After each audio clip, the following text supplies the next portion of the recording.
या देवी सर्वभूतेषु मा चन्द्रघण्टारूपेण संस्थिता नमस्तस्यै नमस्तस्यै नमस्तस्यै नमो नमः। माँ दुर्गा के चंद्र घंटा स्वरूप की नवरात्रि के तीसरे दिन पूजा की जाती है। माता चंद्र घंटा को दूध से बनी मिठाइयाँ, खीर आदि का भोग लगाना शुभ माना जाता है। मान्यता है कि इस प्रसाद से माँ चंद्र घंटा अधिक प्रसन्न होती है। माँ दुर्गा की तीसरी शक्ति है चंद्र घंटा। नवरात्रि में तीसरे दिन इसी देवी की पूजा अर्चना की जाती है। देवी का यह स्वरूप परम शांतिदायक और कल्याणकारी है। इसलिए कहा जाता है कि हमें निरंतर उनके पवित्र विग्रह को ध्यान में रखकर साधना करना चाहिए। उनका ध्यान हमारे इस लोक और परलोक दोनों के लिए कल्याणकारी और सद्गति देने वाला है। इस देवी की मस्तक पर घंटे के आकार का आधा चंद्र है, इसलिए इस देवी को चंद्र घंटा कहा गया है। इनके शरीर का रंग सोने के समान बहुत चमकीला है। इस देवी की 10 हाथ है। वे खड्ग और अन्य अस्त्र शस्त्र से विभूषित है। सिंह पर सवार इस देवी की मुद्रा युद्ध के लिए उद्धत रहने की है। इनके घंटे से भयानक ध्वनि से अत्याचारी दानव, दैत्य और राक्षस कांपते हैं। नवरात्रि में तीसरे दिन इसी देवी का पूजा का महत्व है। इस देवी की कृपा से साधक को अलौकिक वस्तुओं के दर्शन होते हैं, दिव्य सुगंधियों का अनुभव होता है और कई तरह की ध्वनियां सुनाई देने लगती है। इस क्षणों में साधक को बहुत सावधान रहना चाहिए। इस देवी की आराधना से साधक में वीरता और निर्भयता के साथ ही सौम्यता और विनम्रता का विकास होता है। इसलिए हमें चाहिए कि मन, वचन और कर्म के साथ ही विहित विधान के अनुसार परिशुद्ध पवित्र करके चंद्र घंटा के शरणागत होकर उनकी उपासना आराधना करना चाहिए। इससे सारे कष्टों से मुक्त होकर सहज ही परम पद के अधिकारी बन सकते हैं। ये देवी कल्याणकारी है। प्रेम से बोलिए चंद्र घंटा माता की जय। आरती। जय माँ चंद्र घंटा सुख धाम, पूर्ण की जो मेरे सभी काम। चंद्र समान तुम शीतल दाती, चंद्र तेज किरणों में समाती। क्रोध को शांत करने वाली, मीठे बोल सिखाने वाली। मन की मालक मन भाती हो, चंद्र घंटा तुम बरदाती हो। सुंदर भाव को लाने वाली, हर संकट में बचाने वाली। हर बुधवार जो तुझे धावे, श्रद्धा सहित जो विनय सुनावे। मूर्ति चंद्र आकार बनाए, सन्मुख घी की ज्योति जलाए। प्रेम से बोलिए चंद्र घंटा माता की जय। कि पूर्व समय की बात है। अरुण नाम का एक पराक्रमी दानव था। देवताओं से जो देश रखने वाला दानव था। नहीं, उसके मन में देवताओं को भी जीतने की इच्छा उत्पन्न हो गई थी। अतः वह हिमालय पर जाकर ब्रह्मा जी को प्रसन्न करने के लिए कठोर तपस्या करने लगा। कठिन नियमों का पालन करते हुए उसे हजारों वर्ष बीत गए। तपस्या के प्रभाव से उसके शरीर से प्रचंड अग्नि की ज्वालाएं निकलने लगी, जिससे देवलोक के देवता भी घबरा उठे। वे समझ ही न सके कि यह अकस्मात क्या हो गया। सभी देवता ब्रह्मा जी के पास गए और सारा वृत्तांत उन्हें सुनाकर उनसे निवेदन किया। देवताओं की बात सुनकर ब्रह्मा जी गायत्री देवी को साथ लेकर हंस पर बैठे और उस स्थान पर गए जहां दानव अरुण तप कर रहा था। उसकी गायत्री उपासना बड़ी तीव्र थी। उसकी तपस्या से प्रसन्न होकर ब्रह्मा जी ने वर मांगने के लिए कहा। देवी गायत्री तथा ब्रह्मा जी का आकाश मंडल में दर्शन करके दानव अरुण बहुत प्रसन्न हुआ। वह वहीं भूमि पर सिर झुकाकर दंडवत प्रणाम करने लगा। उसने अनेक प्रकार की स्तुति की और अमर होने का वर मांगा, परंतु ब्रह्मा जी ने कहा, वत्स, संसार में जन्म लेने वाला प्राणी मृत्यु को अवश्य प्राप्त होता है, अतः तुम कोई दूसरा वर मांगो। अरुण बोला, प्रभु यदि ऐसी बात है तो मुझे यह वर देने की कृपा करे कि मैं न युद्ध में मरूं, न किसी अस्त्र शस्त्र से मरूं, न किसी भी स्त्री या पुरुष से ही मेरी मृत्यु हो, और 2 पैर तथा 4 पैर वाला कोई भी प्राणी मुझे न मार सके। साथ ही मुझे ऐसा बल दीजिए कि मैं देवताओं पर विजय प्राप्त कर सकूं। भगवान ने तथास्तु कहकर वहां से अंतर्ध्यान हो गए। और इधर अरुण दानव विलक्षण वर प्राप्त उत्पन्न हो गया। ने पाताल लोक से सभी दानों को बुलाकर विशाल सेना तैयार कर ली और स्वर्ग लोक पर चढ़ाई कर दी। वर के प्रभाव से देवता पराजित हो गए। देवलोक पर दानव अरुण का अधिकार हो गया। वह अपनी माया से अनेक रूप बदल लेता था। उसने तपस्या के प्रभाव से इंद्र, सूर्य, चंद्रमा, यम, अग्नि आदि देवताओं का पृथक पृथक रूप बनाकर सब पर शासन करने लगा। देवता भागकर अशरण शरण आशुतोष भगवान शंकर की शरण में गए और अपना कष्ट उन्हें निवेदित किया। उस समय भगवान शंकर बड़े विचार में पड़ गए। वे सोचने लगे कि ब्रह्मा जी द्वारा विचित्र वरदान से यह दानव अजय सा हो गया है। यह न तो युद्ध में मर सकता है, न किसी अस्त्र शस्त्र से, न तो इसे कोई 2 पैर वाला मार सकता है, न कोई 4 पैर वाला मार सकता है। यह न स्त्री से मर सकता है और न किसी पुरुष से। वे बड़ी चिंता में पड़ गए और उसके वध का उपाय सोचने लगे।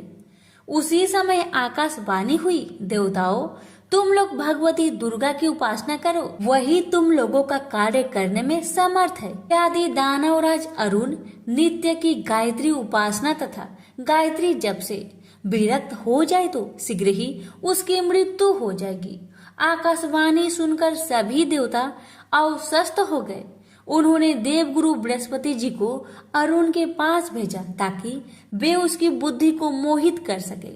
बृहस्पति जी के जाने के बाद देवता भगवती दुर्गा की आराधना करने लगे। इधर भगवती दुर्गा की प्रेरणा तथा बृहस्पति जी के उद्योग से अरुण ने गायत्री जप करना छोड़ दिया। गायत्री जप का परित्याग करते ही उसका शरीर निस्तेज हो गया। अपना कार्य सफल हुआ जान बृहस्पति जी अमरावती लौट आए और इंद्र आदि देवताओं को सारा समाचार बताया। पुनः सभी देवता देवी की स्तुति करने लगे। उनकी आराधना से आदि शक्ति भगवती दुर्गा प्रसन्न हो गई और विलक्षण लीला विग्रह धारण कर देवताओं के समक्ष प्रकट हो गई। उनके श्री विग्रह से करोड़ों सूर्य के समान प्रकाश फैल रहा था। असंख्य कामदेवों से भी सुंदर उनका सौंदर्य था। उन्होंने रमणीय वस्त्राभूषण को धारण कर रखा था और वे नाना प्रकार के भंवरों से युक्त पुष्पों की माला से शोभ्यमान थी। वे चारों ओर से असंख्य भ्रमरों से घिरी हुई थी। भ्रमर ही शब्द को गुनगुना रहे थे। उनकी मुट्ठी भंवरों से भरी हुई थी। उन देवी का दर्शन देखकर देवता पुनः स्तुति करते हुए कहने लगे, सृष्टि सृजन और संहार करने वाली भगवती महाविद्ये आपको नमस्कार है। भगवती दुर्गे आप ज्योति स्वरूपणी एवं भक्ति से प्राय है। हे दया स्वरूपणी देवी, आपने शुभ निशुभ का दलन किया है। रक्त बीज और वृत्रासुर और धूम्र लोचन आदि राक्षसों को मारकर संसार को विनाश से बचाया है। भ्रमरों से विशिष्ट होने के कारण आपने भ्रामरी नाम से यह लीला विग्रह धारण किया है। हे भ्रामरी देवी, आपके इस लीला रूप को हम नित्य प्रणाम करते हैं। देवताओं की प्रार्थना सुनकर भ्रामरी देवी बोली, देवताओं आप सभी निर्भय हो जाए। ब्रह्मा जी के वरदान की रक्षा करने के लिए मैंने यह भ्रामरी रूप धारण किया है। अरुण दानव ने वर मांगा है कि मैं ना तो 2 पैर बाला से मरूं और न 4 पैर बालों से मरूं। मेरा यह भ्रमर रूप 6 पैर वाला है, इसलिए भ्रमर षष्ठ पद कहलाता है। उसने वर मांगा है कि मैं न युद्ध में मरूं और न किसी अस्त्र शस्त्र से, इसलिए मेरा यह भ्रमर रूप उससे न तो युद्ध करेगा और न अस्त्र शस्त्र का प्रयोग करेगा। साथ ही उसने मनुष्य, देवता आदि किसी से भी न मरने का वर मांगा है। मेरा यह भ्रमर रूप न तो मनुष्य है और न देवता ही है। अब आप मेरी लीला देखिए। ऐसा कहकर ब्राह्मणी देवी ने अपने हस्तगत भ्रमरों को तथा अपने चारों ओर स्थित भ्रमरों को प्रेरित किया। असंख्य भ्रमर ही करते हुए उस दिशा में चल पड़े जहां अरुण दानव स्थित था। उन भ्रमरों से त्रिलोक्य व्याप्त हो गया। आकाश, पर्वत श्रृंग, वृक्ष, वन, जहां तहां भ्रमर ही भ्रमर दृष्टि गोचर होने लगे। भ्रमरों के कारण सूर्य छिप गया, चारों ओर अंधकार ही अंधकार छा गया। यह ब्राह्मणी देवी की विचित्र लीला थी। बड़े ही वेग से उड़ने वाले उन भ्रमरों ने दैत्य की छाती छेद कर डाली। वे दैत्यों के शरीर में चिपक गए और उन्हें काटने लगे। तीव्र वेदना से दैत्य छटपटाने लगा। किसी भी अस्त्र शस्त्र से भ्रमरों का निवारण करना संभव नहीं था। अरुण दैत्य ने बहुत प्रयत्न किया, किंतु वह भी असमर्थ ही रहा।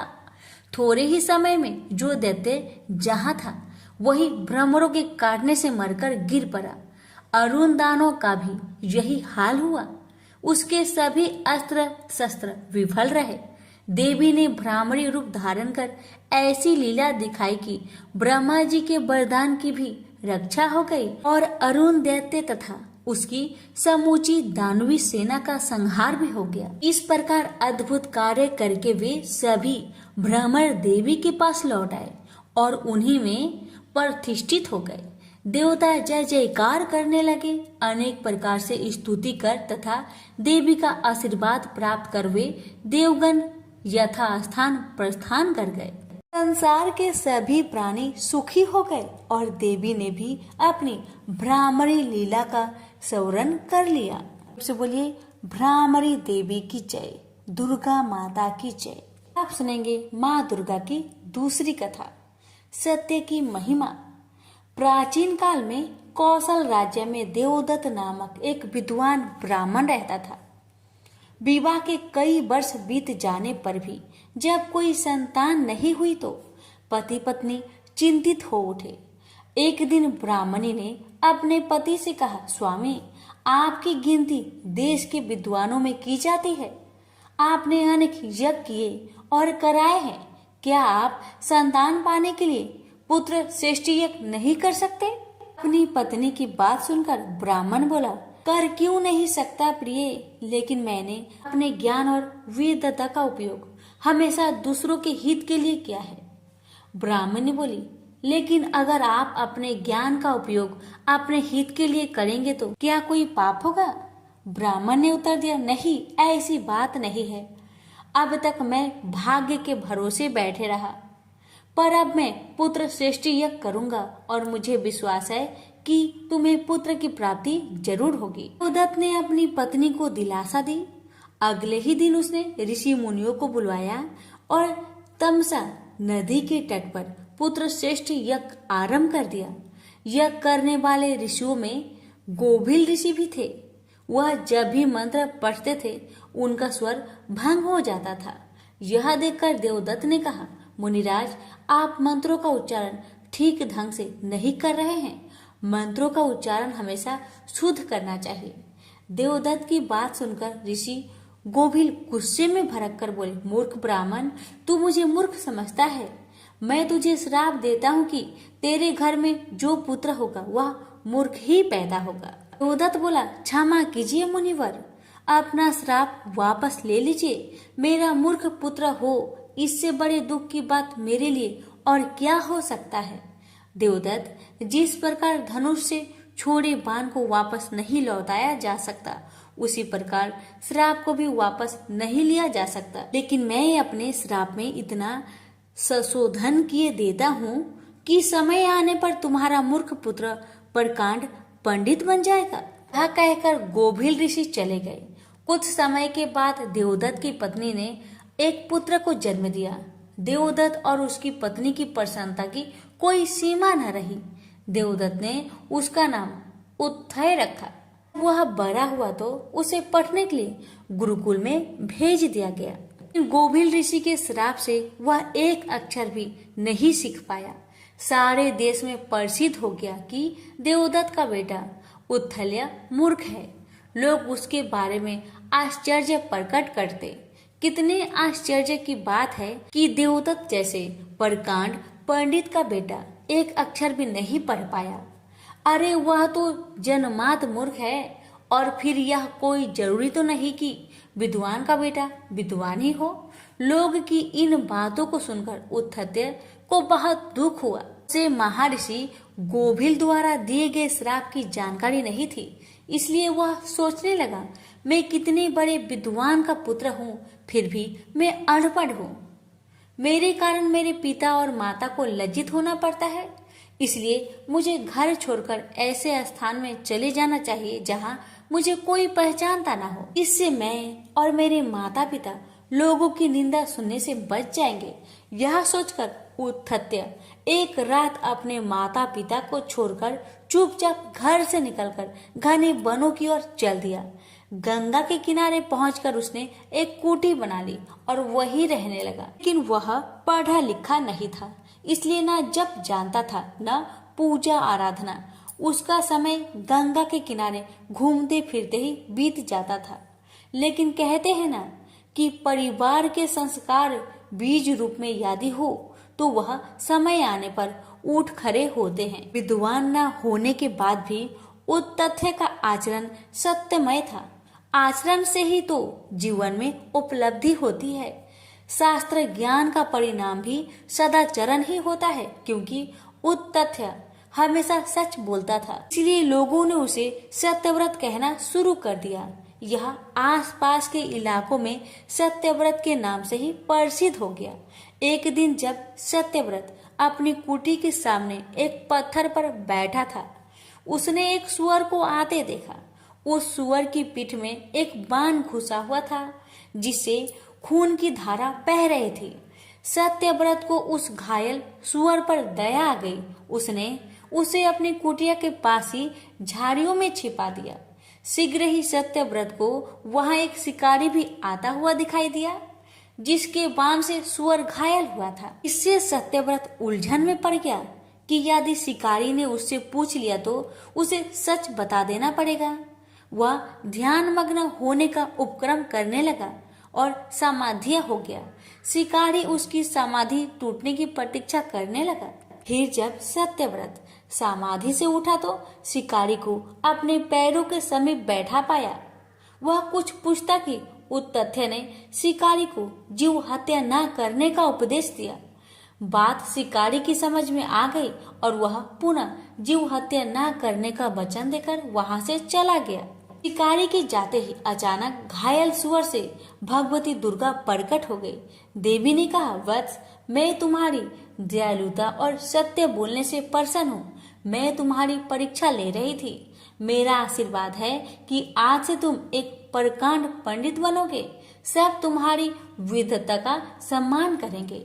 यह वरदान देकर भगवती दुर्गा अंतर्ध्यान हो गई। भविष्य में सत्यव्रत एक प्रकांड पंडित हुआ। देवी के आशीर्वाद से ऋषि गोभिल का श्राप भी स्वतः दूर हो गया। उनका यशोगान एवं उनकी विद्या की प्रभा चारों ओर फैल गई। वाल्मीकि जी की तरह ही उत्थल्य मुनि का एक महान कवि बन गए। यह सब सत्य की महिमा और भगवती जगदम्बा का कृपा का फल था। प्रेम से बोलिए जगदम्बा माता की जय।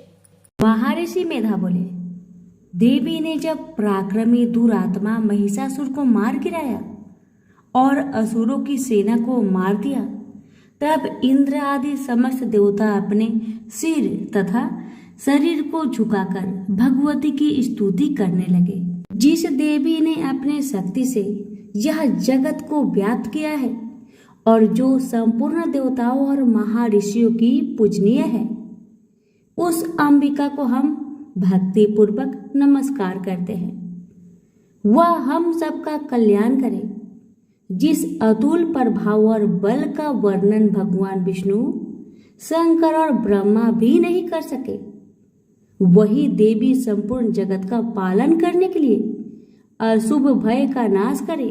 पुण्य आत्माओं के घरों में तुम स्वयं लक्ष्मी रूप में हो और पापियों के घर में तुम अलक्ष्मी रूप में हो, और सतकुल में उत्पन्न होने वालों के लिए लज्जा रूप होकर उनके घरों में निवास करती हो। हम उस दुर्गा भगवती को नमस्कार करते हैं।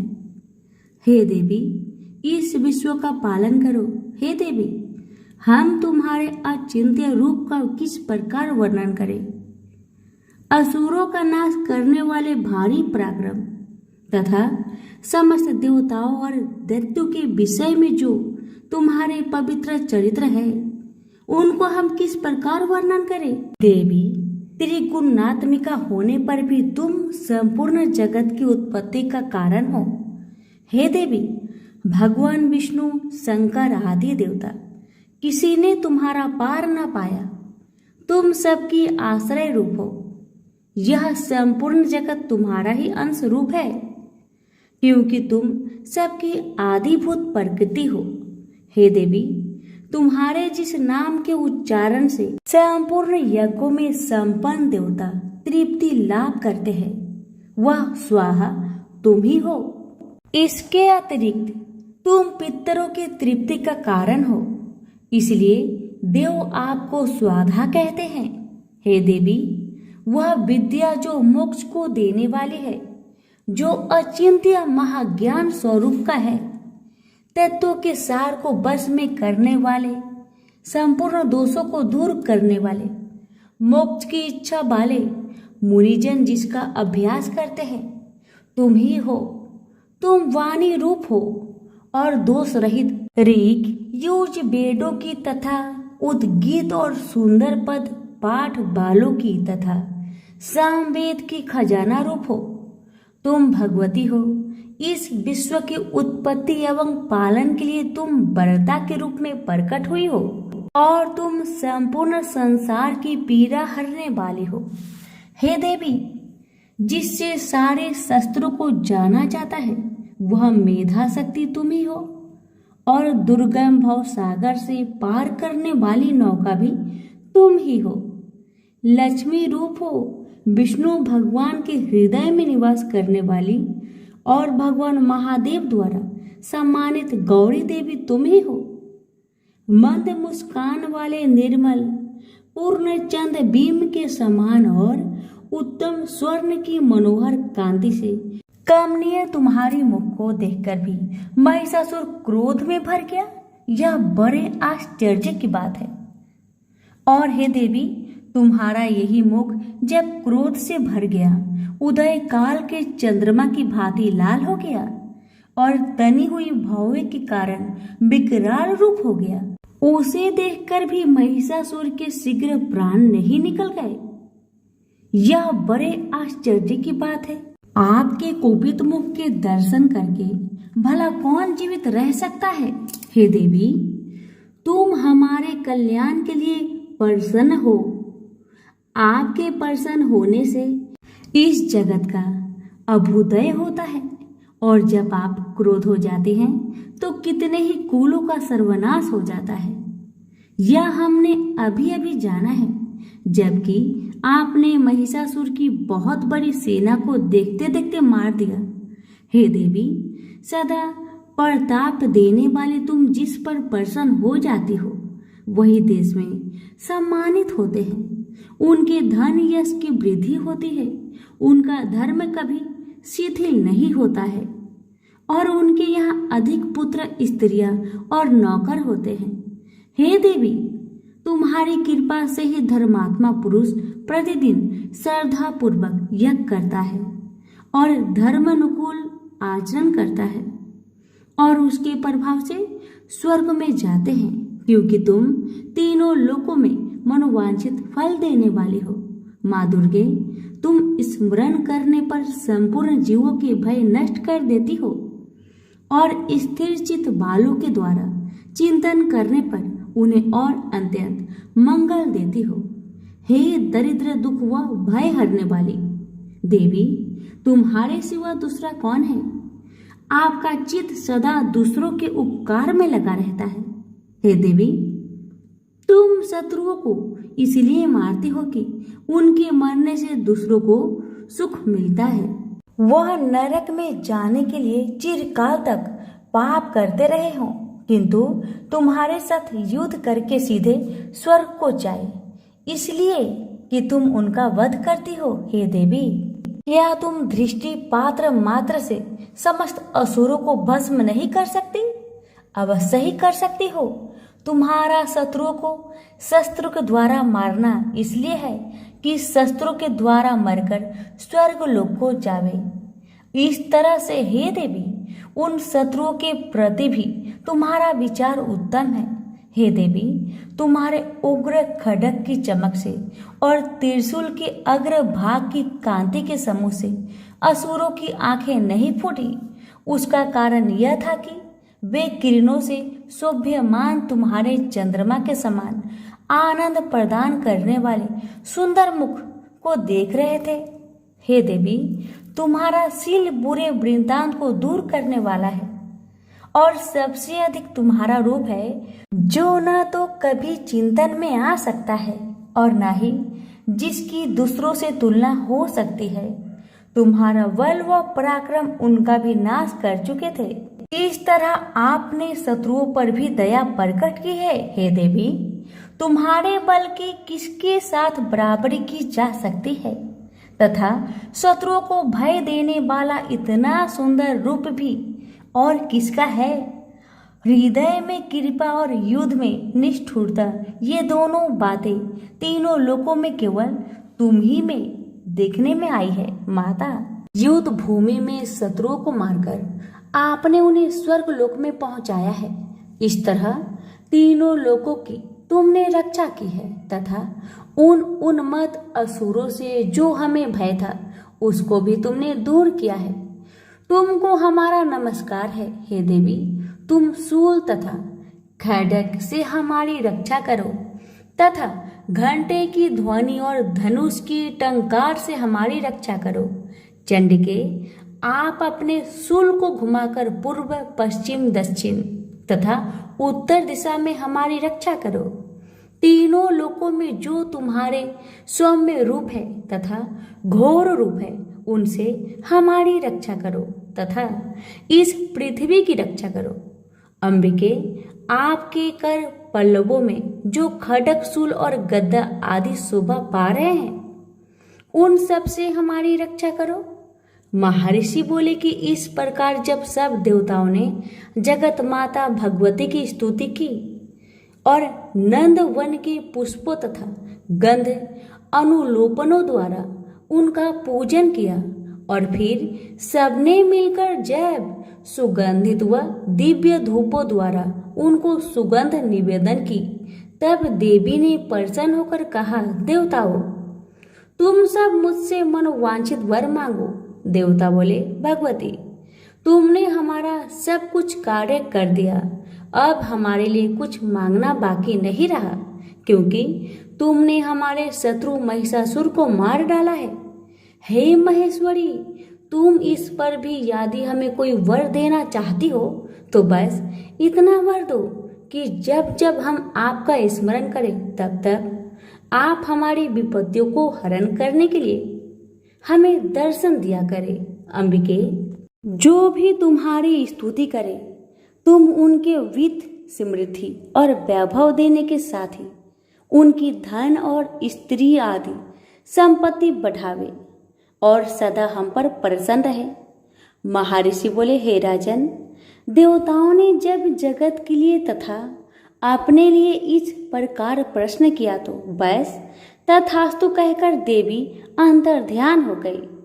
हे भूप, जिस प्रकार तीनों लोगों का हित चाहने वाली वह भगवती देवताओं के शरीर से उत्पन्न हुई थी, वह सारा वृत्तांत मैंने तुमसे कह दिया है और इसके पश्चात दुष्ट असुरों तथा शुभ निशुभ का वध करने और सब लोगों की रक्षा करने के लिए जिस प्रकार गौरी देवी के शरीर से उत्पन्न हुई थी वह सारा वृत्तांत मैं यथावत वर्णन करता हूँ। प्रेम से बोलिए माता रानी की जय हो। यहीं पर हमारी चौथा अध्याय समाप्त हुआ। सभी व्रतों में सुनी जाने वाली गणेश भगवान की कथा। एक बार गणेश जी महाराज एक सेठ जी के खेत में से जा रहे थे, तो उन्होंने 12 दाने अनाज के तोड़ लिए। फिर गणेश जी के मन में पछतावा हुआ कि मैंने तो सेठ जी की यहाँ चोरी कर ली। तो गणेश जी सेठ जी के 12 साल की नौकरी करने लग गए। एक दिन सेठानी राख से हाथ धोने लगी तो गणेश जी ने सेठानी का हाथ पकड़कर मिट्टी से हाथ धुला दिया। सेठानी सेठ से बोली कि ऐसा क्या नौकर रखा है, नौकर होकर उसने मेरा हाथ पकड़ लिया। सेठ जी ने गणेश को बुलाकर पूछा कि तुमने सेठानी का हाथ क्यों पकड़ा? तो गणेश जी ने बोला कि मैंने तो एक सीख की बात बताई है। राख से हाथ धोने से घर की लक्ष्मी नाराज होकर घर से चली जाती है और मिट्टी से हाथ धोने से आती है।